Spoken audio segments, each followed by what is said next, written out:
টানা ৩ one day series জয়ের দ্বারপ্রান্তে বাংলাদেশ। যদিও ব্যাটিং নিয়ে দুশ্চিন্তায় বাংলাদেশের pace bowling coach Shaun TET.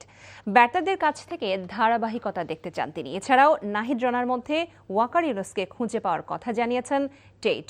বেলা ১১টায় কাল সিরিজ নির্ধারণী ওয়ানডেতে মুখোমুখি হবে বাংলাদেশ নিউজিল্যান্ড। চট্টগ্রাম থেকে আরিজ আহমেদের পাঠানো তথ্য ও ছবিতে দেখুন নিলয় মজুমদারের ডেস্ক রিপোর্ট। শেরেবাংলার কিছুটা মন্থর উইকেটে খেলার পর এবার শান্ত লিটনদের সামনে চ্যালেঞ্জ চট্টগ্রামের ব্যাটিং সহায়ক উইকেট। ১৩ ইনিংস পর অর্ধশতক করা শান্ত ও তানজিদের ঝড়ো অর্ধশতকে ছন্দ ফিরে পাওয়ার আভাস পেলেও বাংলাদেশের পেস বোলিং কোচ জানেন ধারাবাহিকতায় মূল সমস্যা ব্যাটারদের। থিতু হলে ব্যাটারদের কাছ থেকে লম্বা ইনিংসে প্রত্যাশা করছেন টেট।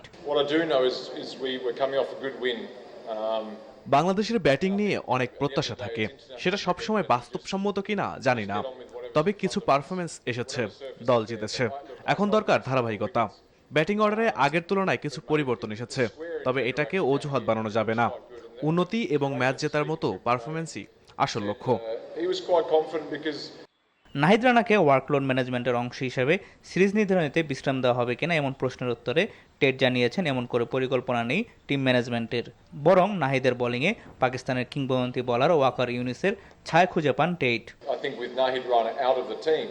নাহিদ আমার চেয়ে অনেক বেশি ফিট, তার শরীরের গঠন ফাস্ট বোলারের জন্য আদর্শ, তাই এই গরমেও টানা খেলতে পারবে বলে আমার বিশ্বাস। আমি বেশি ইনজুরিতে পড়তাম, তার ইয়র্কারগুলো আমাকে ওয়াকার ইউনুসের কথা মনে করিয়ে দেয়। টপ অর্ডার ভেঙে দেওয়া, পরে শেষের উইকেটগুলো নিয়ে নিতে পারা, এটা আমি খুব পছন্দ করি। এদিকে দ্বিতীয় ম্যাচে হারলেও শেষ ম্যাচ নিয়ে আত্মবিশ্বাসী সফলতারা।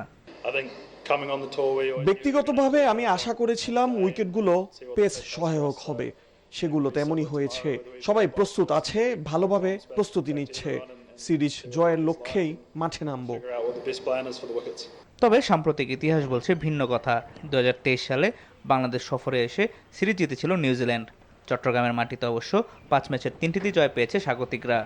Niloy Majumder, NTV sports desk.